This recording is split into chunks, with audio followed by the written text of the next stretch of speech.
Hello बच्चों, क्या हाल है आप सबका।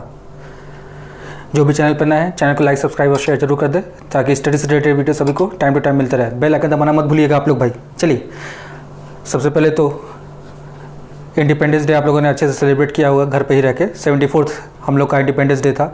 बाकी आप लोग देख ही रहे हैं इंडिया में corona cases day by day बढ़ते जा रहे हैं। अराउंड 60,000 प्लस केसेस डेली मिल रहे हैं। तो गवर्नमेंट के गाइडलाइन को फॉलो करिए और घर पे रहिए, सेफ रहिए। आइए आज का टॉपिक देखा जाए क्या है। हमने लास्ट टर्न पे जो हमने पढ़ा था क्विक रिवीजन, उसका थोड़ा सा जल्दी से हम लोग अगर करना चाहें तो क्विक रिवीजन हम लोग जल्दी से करते हैं उस दिन का। तो हमने पढ़ा था कॉन्टिन्यूटी। अगर आपको याद हो तो क्या पढ़ा था हमने? कॉन्टिन्यूटी। कॉन्टिन्यूटी में हमने पढ़ा था कि कोई भी फंक्शन कॉन्टिन्यूस होगा अगर वो तीन चीज़ों से क्या होगा? फ्री होगा। तीन चीज़ों से क्या होगा? फ्री। क्या क्या था वो? होल था, जंप था और दूसरा क्या था? एसिम्पटोट्स थे। ठीक है, अगर तीन चीज़ों से कोई भी फंक्शन फ्री होता है तो फंक्शन क्या हो जाता है? मेरा कॉन्टिन्यूस हो जाता है। ठीक है, ये बातें आपके पिछले टर्म पे हमने पढ़ लिया था। ये चीज़ आपको रिकॉल कर लीजिए दिमाग में, क्योंकि थोड़े दिनों बाद वीडियो मिल रहा है आपको तो हो सकता है थोड़ा सा दिमाग से आपके निकल गया हो। चलिए आगे देखते हैं। आज हम लोग को जो पढ़ना है कॉन्टिन्यूटी से आगे अगर बात कर लिया जाए, कॉन्टिन्यूटी तो हमने समझ लिया कि क्या होता है कॉन्टिन्यूटी। अब कॉन्टिन्यूटी से आगे भाई किसी ने हमसे क्वेश्चन पूछा, ठीक है भाई चलिए आप कॉन्टिन्यूस का डेफिनेशन जान रहे हैं, लेकिन कॉन्टिन्यूटी जब जब फेल की तो वहाँ पे डिसकंटिन्यूटी हुई होगी। जब जब कंटिन्यूटी फेल हुई होगी वहाँ क्या होगी? डिसकंटिन्यूटी हुई होगी। तो डिसकंटिन्यूटी के कितने टाइप्स होते हैं ये भी हमको जानना जरूरी है कि टाइप्स ऑफ डिसकंटिन्यूटी क्या क्या हमारे पास है। ये भी हमारे लिए नेसेसरी है कि हम उसको जाने। तो देखिए दो टाइप के हम लोग को जनरली दिए गए हैं। एक हम लोग को डिसकंटिन्यूटी दी गई है रिमूवेबल और एक दी गई है नॉन रिमूवेबल। दो टाइप की है, एक है रिमूवेबल और एक है नॉन रिमूवेबल। अगर वर्ड पे हम लोग थोड़ा ध्यान दें तो आप लोग देख रहे हो कि रिमूवेबल वर्ड कहां से आया होगा? रिमूव से। यानी कि वो डिसकंटिन्यूटी जिसमें हम डिसकंटिन्यूटी क्या कर सकते हैं? Remove. That is known as removable discontinuity. ठीक है, जिस भी डिसकंटिन्यूटी में हम लोग क्या कर सकते हैं? डिसकंटिन्यूटी को रिमूव, उसको हम लोग कहेंगे क्या? Removable discontinuity. वेयर एज अगर हम लोग डिसकंटिन्यूटी को रिमूव कर पाने में असफल रहते हैं, ध्यान दीजिएगा, अगर डिसकंटिन्यूटी को रिमूव करने में हम क्या रहते हैं? असफल रहते हैं, तो हम लोग क्या कहेंगे वहां पर? नॉन रिमूवेबल डिसकंटिन्यूटी है। अच्छा, असफल को इंग्लिश में इम्पॉसिबल बोलते हैं, तो ऐसा मत कहिएगा कि भाई impossible itself says I am possible, तो बैठ के हम इसको पॉसिबल बनाने लगे। तो ये पॉसिबिलिटी नहीं है। हमारे जो पूर्वज थे वो खोज के जा चुके हैं भाई कि नॉन रिमूवेबल डिसकंटिन्यूटी में डिसकंटिन्यूटी रिमूव कर पाना पॉसिबल नहीं होता है। रीजन क्या अभी हम लोग देखा जाएगा। ठीक है, उसके बाद की बात है। फिलहाल आज हम लोग देख रहे हैं क्या क्या टाइप्स हैं। अब देखिए रिमूवेबल डिसकंटिन्यूटी जो हमारे पास थी इसको फिर से दो पार्ट में ब्रेक किया गया। एक पार्ट ब्रेक किया गया मिसिंग पॉइंट डिसकंटिन्यूटी। क्या किया गया? Missing point discontinuity. अब मिसिंग पॉइंट डिसकंटिन्यूटी में क्या था? हम लोग पढ़ चुके हैं इसके बारे में। ये क्या था? जिसमें क्या प्रेजेंट हो जाए? होल प्रेजेंट हो जाए। मिसिंग पॉइंट डिसकंटिन्यूटी मतलब क्या हो जाए? उसमें कहीं पर एक जगह होल प्रेजेंट हो जाए। ठीक है, क्या प्रेजेंट हो जाए? होल प्रेजेंट हो जाए। आइसोलेटेड पॉइंट सेम वही चीज, होल का ये भी एक एग्जांपल है। आइसोलेटेड पॉइंट और मिसिंग पॉइंट दोनों क्या है? होल के ही एग्जांपल है। अगर इन दोनों के दोनों में क्या आता है? होल आता है। अब कैसे होल से फंक्शन कॉन्टिन्यूस हो जाता है, अदरवाइज जो ऐसा डिसकंटिन्यूस जो रिमूव हो जाता है ये कैसे होता है, इसको अभी हम लोग एग्जांपल के थ्रू देखा जाएगा। फिलहाल अभी नाम को क्लियर कर लिया जाए। आइए अगला आता है non removable discontinuity. Non removable को फिर तीन पार्ट में बांटा गया। एक बांटा गया फाइनाइट, एक बांटा गया इनफाइनाइट और एक बांटा गया ऑक्सिलेटरी। ठीक है, एक बांटा गया क्या? ऑक्सिलेटरी। अच्छा, फाइनाइट इनफाइनाइट सीक्वेंसेस आप पढ़कर आए 11th में, तो उससे आप रिलेट कर सकते हैं। फाइनाइट मतलब जिसमें आंसर क्या हो रहा होगा? मेरा जो नंबर हमारे पास नोन है। फाइनाइट का मतलब आंसर क्या हो रहा होगा? नोन नंबर्स आ रहे होंगे। इनफाइनाइट में आंसर क्या हो रहा होगा? इनफाइनाइट आ रहा होगा। ठीक है, विच इज अनकाउंटेबल। ठीक है, ऑक्सिलेटरी का मतलब क्या है? जो फंक्शन क्या कर रहा होगा? टू एंड फ्रो मोशन कर रहा होगा। ऑक्सिलेशन यही होता है ना भाई, टू एंड फ्रो मोशन, किसी एक मीन पॉइंट के टू एंड फ्रो मोशन करना। तो टू एंड फ्रो मोशन किसमें होता है? सबसे बेस्ट एग्जांपल इसमें क्या है? साइन एक्स है। साइन एक्स आपको पता है, साइन एक्स क्या करता है? -1 to +1 क्या करता है? ऑक्सिलेट करता रहता है। तो ऑक्सिलेटरी फंक्शन सबसे बेस्ट एग्जांपल क्या ले लेंगे हम लोग? साइन एक्स ले लेंगे। तो आपके दिमाग में व्यू क्लियर हो गया होगा कि टाइप्स ऑफ डिसकंटिन्यूटी जो हमारे पास आता है इसमें दो टाइप पे पहले ब्रेक करता है। एक होता है रिमूवेबल, एक होता है नॉन रिमूवेबल। फिर से नॉन रिमूवेबल मतलब इम्पॉसिबल केस। इम्पॉसिबल का मतलब इम्पॉसिबल ही है, यहां पर आई एम पॉसिबल मत लीजिएगा आप। ठीक है, चलिए अब आगे देखते हैं। रिमूवेबल का मतलब हो गया कि जो ऐसा डिसकंटिन्यूटी जिसको हम अपने किसी भी तरह उसको रिमूव कर सकते होंगे। ठीक है, और नॉन रिमूवेबल जिसमें रिमूव कर पाना पॉसिबल नहीं होता है। चलिए इसमें दो टाइप हुए, मिसिंग पॉइंट हुआ, एक हुआ आइसोलेटेड पॉइंट। इसमें फाइनाइट, इसमें इनफाइनाइट, इसमें ऑक्सिलेटरी हुआ। ठीक है, अब अगर ये सब आप दिमाग में चार्ट आपके दिमाग में बैठ गया हो तो आइए सब पर एक एग्जांपल देख के देखा जाए कि कैसे कैसे क्या क्या चीजें होती हैं। चलिए देखा जाए, पहला हमारे पास जो था टाइप, पहला इसमें जो बना हमारा वो बना रिमूवेबल। क्या बन गया? रिमूवेबल डिसकंटिन्यूटी, यानी कि ऐसी डिसकंटिन्यूटी जिसको हम क्या कर सकते हैं, वी कैन रिमूव विया सम ऑपरेशंस। ठीक है, आइए अब देखा जाए क्या होता है रिमूवेबल डिसकंटिन्यूटी, जल्दी से समझते हैं। रिमूवेबल डिसकंटिन्यूटी में हमने दो टाइप पढ़ा, एक पढ़ा क्या, मिसिंग पॉइंट, और दूसरा पढ़ा हमने क्या, आइसोलेटेड पॉइंट। मैंने कहा दोनों के दोनों किसके एग्जाम्पल हैं, दोनों एग्जाम्पल हैं किसके, होल प्रेजेंट होने के। किसके प्रेजेंट होने के? होल प्रेजेंट होने के। आपको पता होगा कॉन्टिन्यूटी में हमने पढ़ा था तीन चीजों से फ्री होती है, होल, जंप और तीसरा क्या था, एसिम्पटोट्स। अगर इन तीनों से फ्री होता है तो फंक्शन क्या होता है, कॉन्टिन्यूअस होता है। अगर ये तीनों में से कोई भी एक चीज प्रेजेंट हो गया तो फंक्शन क्या हो जाएगा, डिसकंटिन्यूअस हो जाएगा। यानी कि अगर आपसे किसी ने कहा कि क्या ऐसा प्रेजेंट हो कि फंक्शन डिसकंटिन्यूअस होगा जिसमें रिमूवेबल होगा, बात समझिएगा ध्यान से, ऐसा कौन सा टाइप है, तीन जो थे, होल, जंप एंड एसिम्पटोट, इसमें से कौन सा वो केस है जिसको हम लोग कंसीडर करते हैं इन रिमूवेबल डिसकंटिन्यूटी? फटाक से आपका आंसर आएगा, वी कंसीडर होल। ठीक है, क्या कंसीडर करते हैं यहाँ पर, होल कंसीडर करते हैं। ठीक है, बाकी जंप और एसिम्पटोट क्या बताते हैं, नॉन रिमूवेबल डिसकंटिन्यूटी। दिमाग में बैठाए रहिएगा बात को, फिर से समझ लीजिएगा बात ध्यान से। जो हमारे पास तीन टाइप थे, एक था होल, एक था जंप, एक था एसिम्पटोट। ठीक है, तो ये दोनों जो थे ये होते हैं नॉन रिमूवेबल में, और ये होता है किसमें, रिमूवेबल में। बात ध्यान समझे रहिएगा, बहुत अच्छी चीज है ये, हमेशा दिमाग में बैठा रहे। जंप और एसिम्पटोट हमेशा नॉन रिमूवेबल में होते हैं, और रिमूवेबल में क्या होता है, हमेशा होल होता है भाई, होल होता है। आइए अब आगे देखा जाए क्या चीज़ है हमारे पास। देखिए मिसिंग पॉइंट है, मिसिंग पॉइंट में आपको पता है भाई कि कुछ पॉइंट्स हमारे पास क्या हो जाएंगे, मिस कर जाएंगे ग्राफ में। मिसिंग का मतलब क्या, जो चीज़ें गायब हो गई हो। मिसिंग का भाई, मिसिंग केसेस देखे होंगे, सीआईडी आप लोग देखते होंगे भाई, सीआईडी की जगह आजकल क्राइम पेट्रोल इतना ज़्यादा चल रहा है। क्राइम पेट्रोल आप लोग देखते होंगे, हम लोग तो थोड़े छोटे थे तो सीआईडी आता था, आप लोग तो शायद देखे भी हो। हम लोग, अब आप लोग तो है क्राइम पेट्रोल देखने वाले, तो वहाँ पे भी देखते होंगे मिसिंग केसेस होते हैं बहुत ज़्यादा। तो वही चीज़, मिसिंग का मतलब क्या, कुछ चीज़ें गायब हो गई हो, क्वेश्चन में से कुछ चीज़ें क्या हो गई होंगी, गायब हो गई होंगी। ठीक है, जैसे छोटा सा एग्जाम्पल लीजिए, जैसे मान लीजिए मैंने एक फंक्शन दिया f x equals to x square minus 4 upon x minus 2, x is not equal to 2। ये क्वेश्चन दिया, मैंने कहा इसका आप चेक करिए इसकी कॉन्टिन्यूटी। मैंने आपसे क्वेश्चन छोटा सा राइज किया क्या, कि for the function f x equals to x square minus 2 upon x minus 2 where x is not equal to 2, check whether it is continuous और डिसकॉन्टिन्यूस।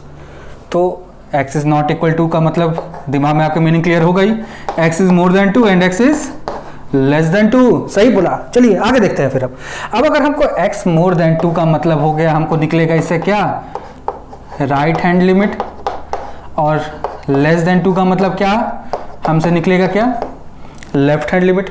हमको दो चीज़ तो चाहिए, left hand limit, right hand limit और function की value, तीनों अगर equal हो गई तो फंक्शन क्या हो गया, कॉन्टिन्यूस हो गया। जिनको याद नहीं हो प्रीवियस वीडियो देख लीजिएगा जाकर आप लोग, कि LHL, RHL और फंक्शन की वैल्यू एट दैट पॉइंट अगर तीनों इक्वल होती है फंक्शन को हम लोग क्या बोलते हैं, कॉन्टिन्यूस। अदरवाइज क्या होता है, वो डिसकॉन्टिन्यूस होता है। आज हम लोग डिसकॉन्टिन्यूस के बारे में डिस्कस कर रहे हैं कि डिसकॉन्टिन्यूटी कितने टाइप की हो सकती है। ठीक है, उसके बारे में आज हम लोग डिस्कस कर रहे हैं, फिर क्वेश्चन हम लोग फर्दर प्रैक्टिस किया जाएगा। फिलहाल सबसे पहले थ्योरी पे कमांड हम लोग का करना जरूरी है, क्योंकि आप लोगों को पता है थ्योरी हमारे पास क्लियर रहेगा तो क्वेश्चन कोई भी है हम लोग सॉल्व कर सकते हैं। ठीक है, चलिए आइए देखते हैं। अब ये क्वेश्चन हमारे पास है, थोड़ा सा को ध्यान से देखिए। तो आप कहेंगे भाई हम चलिए लेफ्ट हैंड लिमिट तो हम निकाल देते हैं, कि लिमिट x टेंडिंग टू 2 पे छोटा सा minus x square minus 4 upon x minus 2, limit x tending to 2 पे छोटा सा माइनस, फिर x minus 2 x plus 2 upon x minus 2 is equals to कितना आ जाएगा, 4। पुट करने पर फिर आपसे मैंने कहा राइट हैंड लिमिट निकाल दिखाइए, तो राइट हैंड लिमिट भी आप फर्दर ऐसे ही सॉल्व करेंगे और क्या लिखेंगे यहाँ पर, 4 लिखेंगे।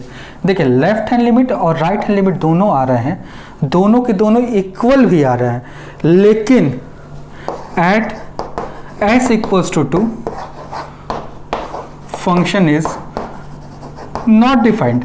थोड़ा ध्यान दीजिए क्वेश्चन में, क्वेश्चन जो हमसे पूरा पूछा गया था, ये पूछा गया था, इसमें देखिए x की वैल्यू 2 के लिए हमको कुछ बोला ही नहीं है। इसका मतलब अगर हमको इसका ग्राफ ट्रेस करना होगा, अगर इसका जनरली अगर आप इसका ग्राफ ट्रेस करना चाहें तो देखिए ग्राफ में क्या बनेगा इसका, y = x+2, एक लाइन तो बनेगा जो कि कहाँ से पास कर रही होगी, जिसका स्लोप होगा 45 डिग्री, और y की वैल्यू 0 डालने पर x की वैल्यू कितनी आएगी, -2, और ये भी 2। देखिए लाइन पास कर रही होगी। लेकिन जब x की वैल्यू हम लोग 2 पुट करेंगे एट x = 2, तो एट x = 2 y कितना होना चाहिए मेरा, y की वैल्यू मेरी कितनी आनी चाहिए, 4। ध्यान से देखिएगा, y की वैल्यू मेरी कितनी आनी चाहिए, 4, लेकिन 4 हमको दिया नहीं है। इसका मतलब जब हम ग्राफ ट्रेस करेंगे इसका, तो ग्राफ पूरा कंप्लीट तो बनेगा, लेकिन एट 4 पर क्या बन जाएगा, होल प्रेजेंट हो जाएगा। देखिए x की वैल्यू 2 के लिए अनडिफाइंड है, तो इसीलिए वहां पर क्या बन गया, होल बन गया। होल मतलब 0, ठीक है, होल बना। होल बनते ही देखिए ग्राफ जो था हमारा, ग्राफ यही था ना भाई। देखिए अब इसको मैं मिटा देता हूँ, थोड़ा मेजरमेंट के लिए लिया था मैंने। देखिए यहाँ पर क्या प्रेजेंट हो गया, होल प्रेजेंट हो गया। होल प्रेजेंट होते ही क्या हो गया, फंक्शन में डिसकंटिन्यूटी आ गई। इसका मतलब ये डिसकंटिन्यूटी क्या है, मिसिंग पॉइंट, क्योंकि एट 2 पे हमको दिया ही नहीं कि क्या होगा। अगर दिया होता तब ना हम कुछ बताते कि x की वैल्यू 2 पे इतनी है। अगर नहीं दिया तो क्या हो गया, ये मिसिंग पॉइंट, क्योंकि पॉइंट मिस कर दिया इसने, ठीक है। तो ये बातें आपके दिमाग में क्लियर हो जानी चाहिए। मिसिंग पॉइंट का मतलब कि फंक्शन का क्या होगा। अच्छा थोड़ा ध्यान से, अगर थोड़ा ध्यान दे रहे हो इस बातों पर, तो देखिए लेफ्ट हैंड लिमिट और राइट हैंड लिमिट इक्वल आया। इट मीन्स कि मिसिंग पॉइंट में जो फंक्शन होता है वो एग्जिस्ट करता है। क्या करता है, एग्जिस्ट करता है, बट डिसकंटिन्यूअस होता है। बात ध्यान समझिएगा, इस बात पे बहुत ध्यान समझिएगा कि यानी कि जो हमारे पास क्या है, रिमूवेबल डिसकंटिन्यूटी है। इसका जो पहला पार्ट है मिसिंग पॉइंट वाला, इस मिसिंग पॉइंट में जो हमारा फंक्शन है वो एग्जिस्ट करता है। फंक्शन क्या करता है, एग्जिस्ट करता है, बट डिसकंटिन्यूअस हो जाता है due to presence of hole. और होल प्रेजेंट कैसे करते हैं हम लोग, पहला पार्ट है कैसे, मिसिंग पॉइंट। आइसोलेटेड में क्या होता है वो अभी हम लोग समझते हैं। फिलहाल आपके दिमाग में मिसिंग पॉइंट का सिनेरियो क्लियर हो जाना चाहिए। मिसिंग पॉइंट का मतलब जिस पॉइंट पर फंक्शन को डिफाइंड किया गया है उसी पर क्वेश्चन पे वैल्यू नहीं दी गई। देखिए 2 पर हम लोग को पता करना था, एट 2 पर, और x = 2 पे क्या फंक्शन की वैल्यू, यही हमको मिस कर दी गई। यही है क्या, मिसिंग पॉइंट, ठीक है। ये बात आपके दिमाग में क्लियर हो गई होगी। आइए अब देखते हैं आइसोलेटेड में क्या हो जाता है।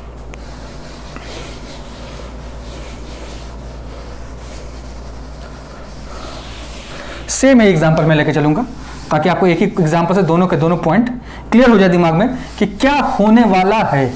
कि आखिर एक को आइसोलेटेड बोला गया और एक को क्या बोला गया, मिसिंग पॉइंट बोला गया। तो देखिए मिसिंग पॉइंट मैंने आपके लिए रब कर दिया अच्छे से, ताकि दिमाग, अच्छा हाँ बोर्ड से रब कर दिया, लेकिन दिमाग से मत रब कर दीजिएगा, इसको आप दिमाग में रखे रहिए। बोर्ड से मैंने रब कर दिया है, ठीक है। अब देखिए, अब आते हैं हम लोग कि आखिर आइसोलेटेड पॉइंट में क्या हो जाता है। देखिए आइसोलेटेड पॉइंट में सेम ही क्वेश्चन में लेके चलता हूं, और यहां पे मैं लिख दिया 2 एट x = 2। देखिएगा क्वेश्चन सेम है हमारा, जो प्रीवियस क्वेश्चन था वही क्वेश्चन है हमारा। देखिए फिर से वही चीज, x की वैल्यू <2, x की value <2, at x = 2 fx will be 2। तो देखिए फिर से अगर लेफ्ट हैंड लिमिट आप कैलकुलेट करेंगे तो आपको कितना मिलेगा, 4। राइट हैंड लिमिट कैलकुलेट करेंगे तो आपको कितना मिलेगा, फिर से 4। दोनों के दोनों वैल्यू कितनी आ गई, 4 आ गई, ठीक है। अच्छा आप लोगों में कुछ लोग होंगे जिन्होंने 11th में लिमिट्स वाली चैप्टर को नहीं पढ़ा होगा, तो उसके लिए आप 11th के वीडियो का वेट कर सकते हैं। 11th के वीडियो में आपको सॉल्व करने का तरीका सिखाया जाएगा कि कितने टाइप से हम लोग लिमिट्स को सॉल्व करते हैं, ठीक है। मैं मान के चल रहा हूँ आप लोग 12th में आ गए तो आप लोग 11th के सारे टॉपिक को क्लियर कर आए होंगे, तो हम उसके ऊपर चल रहा है, ठीक है। चलिए, तो उसका टेंशन मत लीजिएगा, जैसे जैसे टाइम बीतेगा वैसे वैसे आपको 11th में भी उसके वीडियोस प्रोवाइड किए जाएंगे, तो आप वहाँ से हिंट ले सकते हैं जिनको भी समझने में दिक्कत होगी, तो ठीक है। अब थोड़ा ध्यान दीजिए, तो यहाँ पर लेफ्ट हैंड लिमिट भी 4, राइट हैंड लिमिट भी 4, लेकिन एट f2 की वैल्यू हमको 2 दी हुई है। तो थोड़ा ध्यान से देखिए, अगर इसका मैं ग्राफ ट्रेस करना चाहूँ तो फिर से लाइन तो बनेगा वही, लेकिन एट 2 पर, x की वैल्यू 2 पर होना चाहिए था क्या इसको, y की वैल्यू 4, लेकिन y की वैल्यू कितनी दी हुई है 2। इट मीन्स वो यहां पे चला आया और यहां पे क्या दे गया, फिर से होल दे गया। देखिए फिर से क्या दे गया, होल दे गया। इसका मतलब आइसोलेटेड पॉइंट में फंक्शन की वैल्यू तो डिफाइंड रहती है, यानी कि एग्जिस्ट तो करेगा, लेकिन जिस पे हम लोग की x की वैल्यू निकालनी होती है, जिस पॉइंट पे डिसकंटिन्यूटी चेक करते हैं, उसको पुट करने पर वो वैल्यू नहीं आ रही होगी जो लिमिट की वैल्यू आ रही होगी। बात समझ में आ रही है? फिर से समझिए लैंग्वेज को, देखिए ध्यान से। यहाँ पर जो लिमिट को इवेल्युएट किया उसकी वैल्यू 4 and 4 आई, और फंक्शन की वैल्यू जब 2 पे मैंने निकाला तो कितनी आ गई, 2 ही है। तो इट मीन्स ये फंक्शन में क्या हो गया, एग्जिस्ट किया लेकिन डिसकंटिन्यूअस हो गया। इट मीन्स अगर आपको थोड़ा सा ध्यान दीजिए तो मिसिंग पॉइंट में भी यही स्टेटमेंट मैंने बोला था कि फंक्शन क्या होता है, एग्जिस्ट करता है लेकिन क्या हो जाता है, डिसकंटिन्यूअस हो जाता है। से वही आइसोलेटेड में भी तो वही हुआ, फंक्शन एग्जिस्ट किया लेकिन क्या हो गया, क्या हो गया, डिसकंटिन्यूअस हो गया। इट मीन्स रिमूवेबल डिसकंटिन्यूटी का अगर थोड़ा सा दिमाग में बैठाइए तो कह सकते हैं here function exists but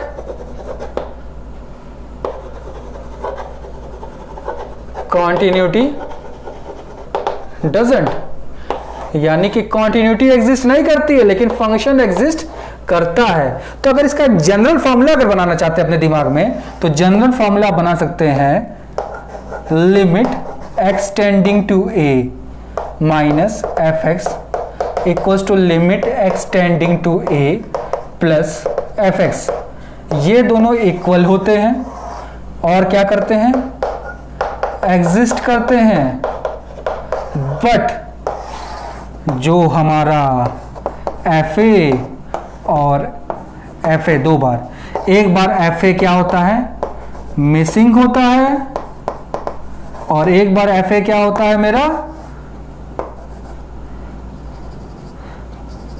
isolate होता है। क्या होता है, आइसोलेट। देखिए इसीलिए इसका नाम रखा गया क्या, मिसिंग और आइसोलेटेड। चलिए अब दिमाग में आपके क्लियर हो गया होगा।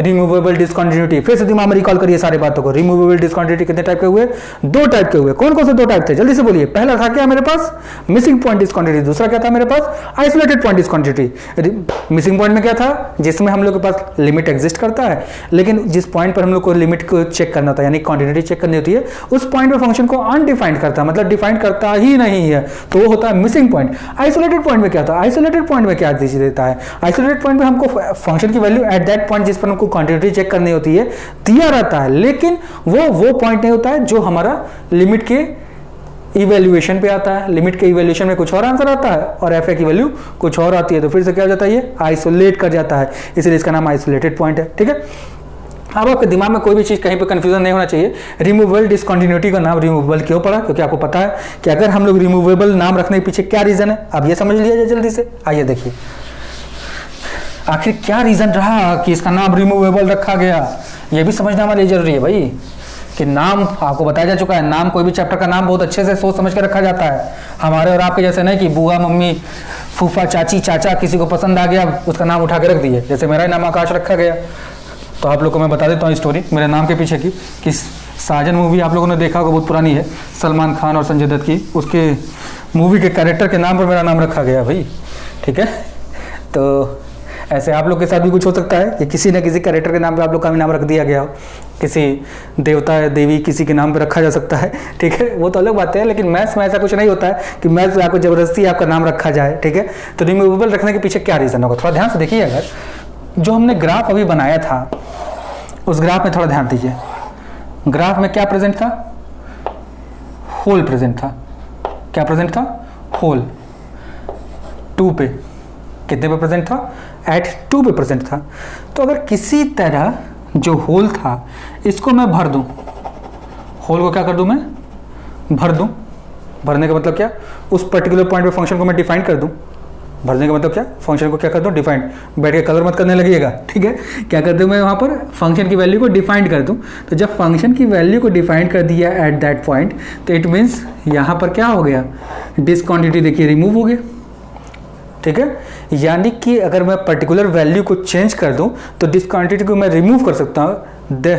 That's why it is known as removable discontinuity. तो रिमूवेबल डिसकंटिन्यूटी में आपको कोई भी दिक्कत हो, कहीं पर भी कुछ भी कमेंट सेक्शन में कमेंट करके आप पूछ सकते हैं, लेकिन होनी तो नहीं चाहिए, क्योंकि मैं मान के चलता हूँ मैं बहुत अच्छा पढ़ाता हूँ। ठीक है, आइए अब आगे आते हैं अगले टॉपिक पर। देखिए, अब हमारे पास जो अगला है वो हमारा है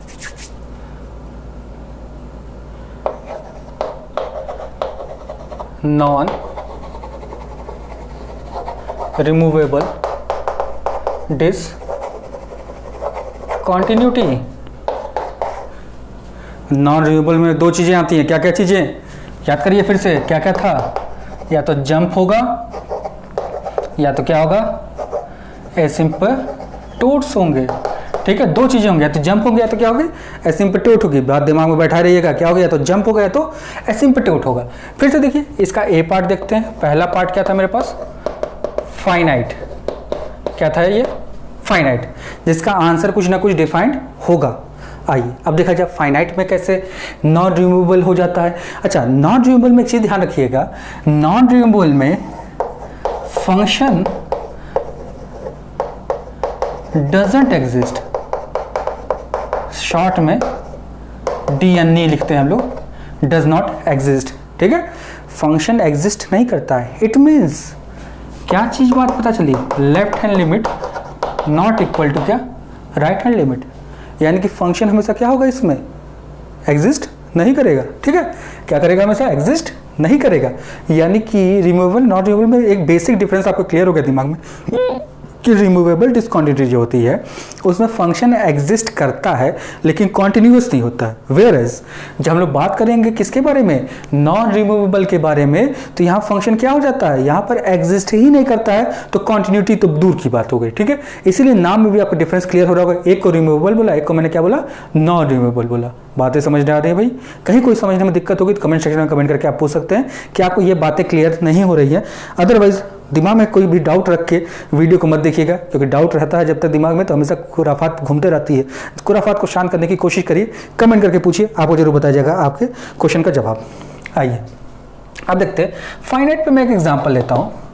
अच्छा, फाइनाइट का मतलब होगा जिसका आंसर कोई ना कोई एक ऐसा नंबर आ रहा होगा विच इज नोन नंबर। ठीक है, नो डिजिट मतलब आपको पता है from minus infinite two plus infinite excluding bracket में रियल नंबर्स में से कोई भी नंबर आ सकता है आंसर, लेकिन वो आंसर इनफाइनाइट नहीं होना चाहिए, क्योंकि इनफाइनाइट को मैंने अलग एक टॉपिक में क्लियर किया हुआ है। ठीक है, वो अलग एक पॉइंट रहेगा। तो एग्जाम्पल इसका लिया जाए, मान लीजिए हमसे किसी ने कहा लिमिट एक्सटेंडिंग टू 0 आप tan इनवर्स 1/x सॉल्व करो। कैसे सॉल्व करो, tan इनवर्स 1/x को सॉल्व करो। ध्यान से देखिएगा, tan इनवर्स 1/x। जब हम लोग लेफ्ट हैंड लिमिट के बारे में बात करेंगे, देखिएगा ध्यान से, लिमिट एक्सटेंडिंग टू 0 प्लस, हम लोग पहले राइट हैंड लिमिट निकालते हैं। राइट हैंड लिमिट का आपको मतलब पता है tan इनवर्स 1/x। ठीक है, फिर वही shifting of limit when x tending to let x tending to 0 plus h, फिर when x tending to 0 plus h tending to 0 plus.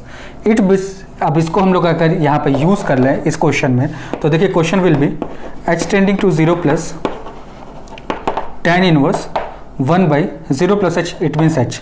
tan के लिए 0 रखा तो कितना बच जाएगा, tan inverse infinite which is π/2। कितना आ गया, राइट हैंड लिमिट मेरा π/2।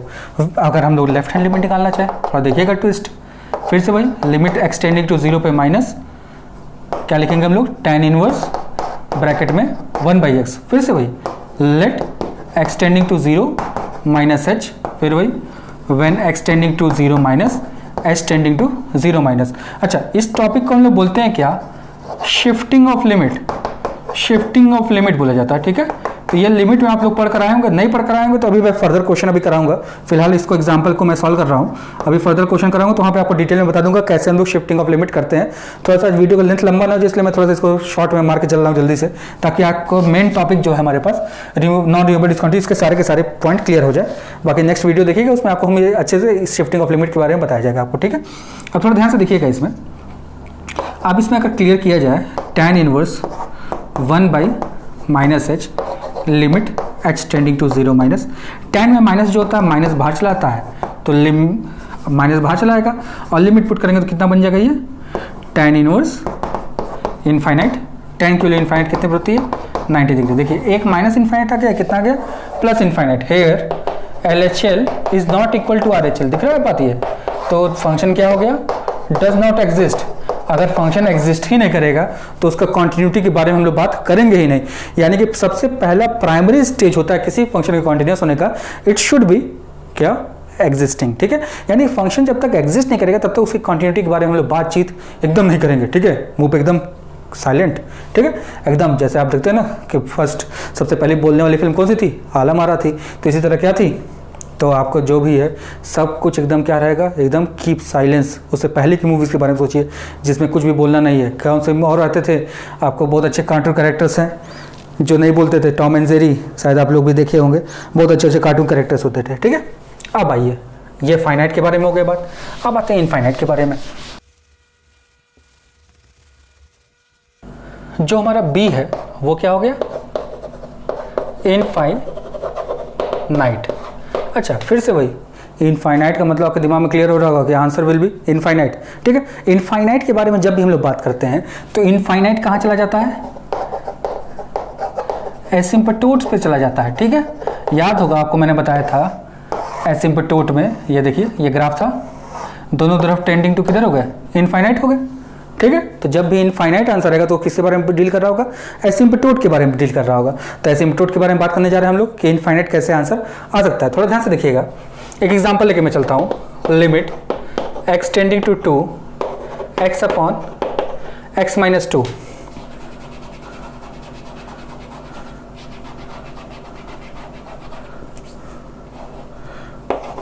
टू माइनस एक्स ले लेते हैं। ठीक है, ज़्यादा बेटर होगा हमारे लिए।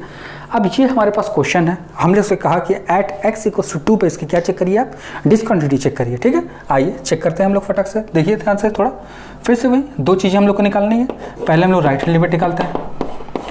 राइट हैंड लिमिट कैसे निकलेगा, लिमिट x टेंडिंग टू 2 पे छोटा सा plus x upon 2 minus x. ध्यान से देखिएगा, चलिए आज थोड़ा सा मैं इसके बारे में थोड़ा सा क्लियर करता हूँ कैसे शिफ्टिंग ऑफ लिमिट करते हैं। देखिए ध्यान से देखिएगा, लेट करेंगे हम लोग x टेंडिंग टू 2, देखिए ऊपर प्लस लगा है तो प्लस h लिख लीजिएगा, ऊपर प्लस लगा तो क्या लिखेंगे हम लोग प्लस h। ध्यान से देखिएगा, प्लस लगा तो प्लस h। फिर वही when x tending to 2 plus, तो देखिए x की वैल्यू अगर 2 यहाँ डालिएगा तो 2 से 2 कटेगा, h की वैल्यू कितनी आएगी 0, तो ये क्या लिख देंगे हम लोग 0 प्लस। तो यह हो जाएगा क्या आपका limit h tending to 0 plus क्या आ जाएगा ऊपर 2 प्लस h अपॉन यहाँ क्या आ जाएगा आपका, देखिएगा ध्यान से 2 माइनस 2 प्लस h। देखिएगा ध्यान से क्या आ जाएगा मेरा limit h tending to 0 plus, जब माइनस अंदर जाएगा तो 2 plus h upon minus h आ जाएगा। ठीक है, जब लिमिट पुट करेंगे आप इसमें तो सारी वैल्यू तो ये हो जाएगा कितना माइनस 2 अपॉन 0, यानी कि माइनस इन्फाइनाइट।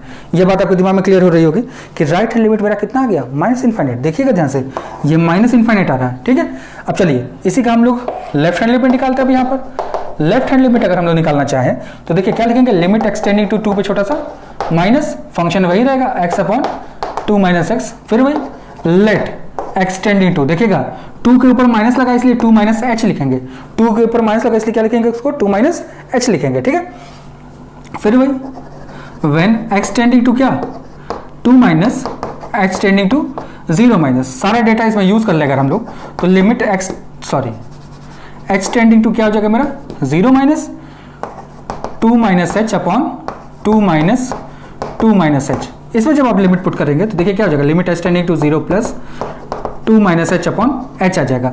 0 पुट करेंगे तो क्या मिलेगा 2/0 विच इज इनफाइनाइट। देखिए ये इनफाइनाइट आ गया, ये माइनस इनफाइनाइट और क्या आ गया इनफाइनाइट। दिख रहा है ये बात, तो यानी कि इसका जो ग्राफ ट्रेस हो रहा है कुछ ऐसा ट्रेस हो रहा होगा। ठीक है, एक टूवर्ड्स अपवर्ड जा रहा होगा, एक टूवर्ड्स डाउनवर्ड जा रहा होगा x की वैल्यू के लिए। जैसे जैसे x बढ़ते जा रहा है वैसे वैसे क्या टूवर्ड्स किधर जा रहा है इनफाइनाइट की तरफ, और एक बार माइनस इनफाइनाइट की तरफ। ठीक है, तो ये बात दिमाग में बैठा रहिएगा। ठीक है, कि ये ग्राफ कैसा हो रहा है, ये थोड़ा सा ग्राफ उल्टा बन गया है, ग्राफ में एक्चुअली ये ऐसे हो रहा है, तो बात की बात है उसके लिए हमको मतलब हमको बताना था क्या खाली कि देखिए इनफाइनाइट में क्या होता है आंसर कितना आता है इनफाइनाइट आता है। इनफाइनाइट का मतलब क्या हो गया माइनस इनफाइनाइट, और क्या आता है आंसर प्लस इनफाइनाइट। ये प्रेजेंस ऑफ क्या होता है एसिम्पटोट होता है, ये चीज दिमाग बैठा रहेगा। ठीक है, तो आपके पास हमने हम पढ़ लिया क्या फाइनाइट और इनफाइनाइट दोनों। अच्छा, दोनों के दोनों में एक चीज आप देख रहे होंगे, फाइनाइट और इनफाइनाइट दोनों डिसकंटिन्यूटी जो हो पढ़ रहे हम लोग नॉन रिन्यूएबल में, दोनों में फंक्शन क्या हो रहा है एग्जिस्ट नहीं कर रहा है, ठीक है। ये बात अपने दिमाग में बैठा रहिएगा, ठीक है। आइए अब तीसरा पॉइंट देखते हैं हम लोग।